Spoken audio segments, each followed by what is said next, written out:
Dia 25 de março.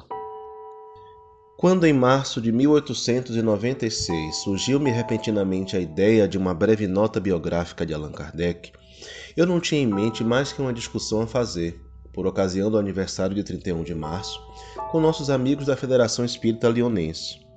Lyonês por adoção e dirigindo-me a um público lyonense, fiz este trabalho quase que exclusivamente do ponto de vista do público a que ele estava destinado. Eu não tinha, além disso, a intenção de publicar esta discussão, que não foi editada, por conseguinte, senão pelas vivas instâncias de meus amigos. Tendo-a muito esgotado a edição que então fiz, e depois de muitos pedidos, formei o projeto de fazer uma nova tiragem, mas completando no meu melhor as lacunas da primeira edição.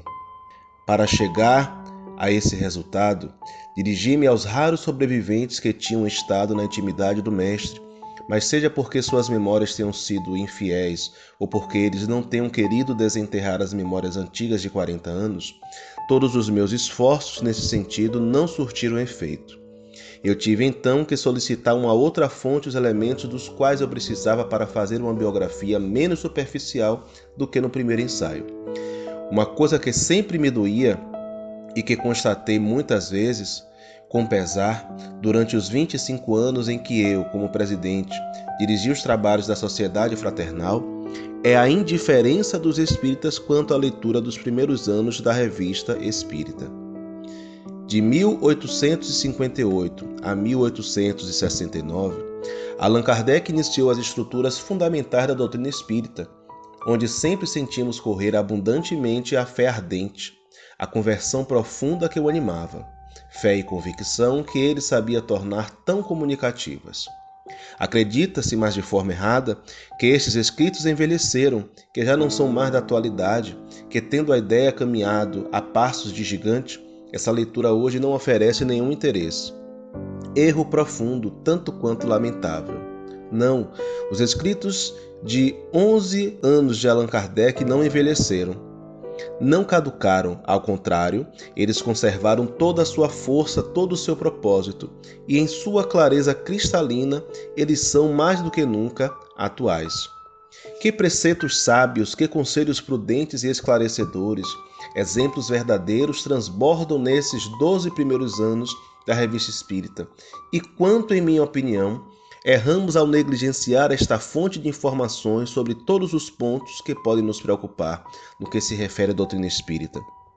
Para buscar informações sobre Allan Kardec, eu acabo de refazer esta peregrinação reconfortante, o que quer dizer que acabo de ler essas páginas onde o mestre traçou diariamente, instigado por eventos, seus pensamentos íntimos, suas reflexões tão criteriosas, seus conselhos tão claros, tão precisos, tão metódicos.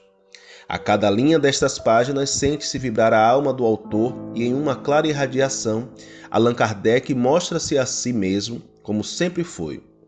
Bom, generoso, gentil com todos, até com seus inimigos. Sem sucesso, tentaram atacá-lo, diminuí-lo, caluniá-lo. Ele permanece tolerante e calmo, respondendo com argumentos irrefutáveis aos ataques sofridos. Contra a doutrina espírita, mas parecendo ignorar os insultos e maldades que por todos os lados chegavam a seu endereço pessoal. É relendo essas páginas que eu pude melhor compreender e admirar Allan Kardec.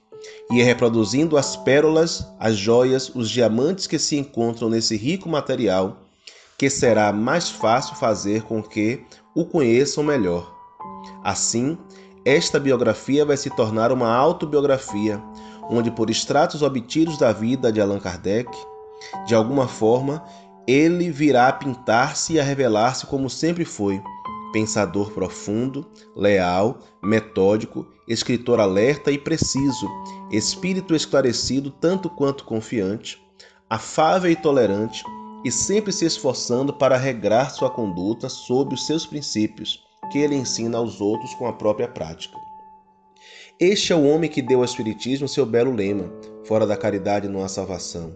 Este lema, ele não somente o proclama, como o coloca em prática, e seu único desejo é ver regrar também a conduta de todos aqueles que se dizem e se acreditam espíritas. Meu único mérito neste novo estudo sobre Allan Kardec se reduz, portanto, a um trabalho de copista.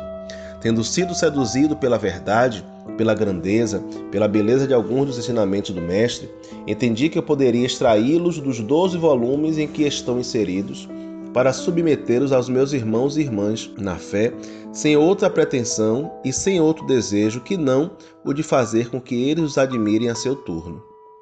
Embora este estudo não se dirija mais especialmente aos espíritas leonenses, recordando o motivo que me havia guiado em meu primeiro trabalho, eu não creio dever modificar o seu início.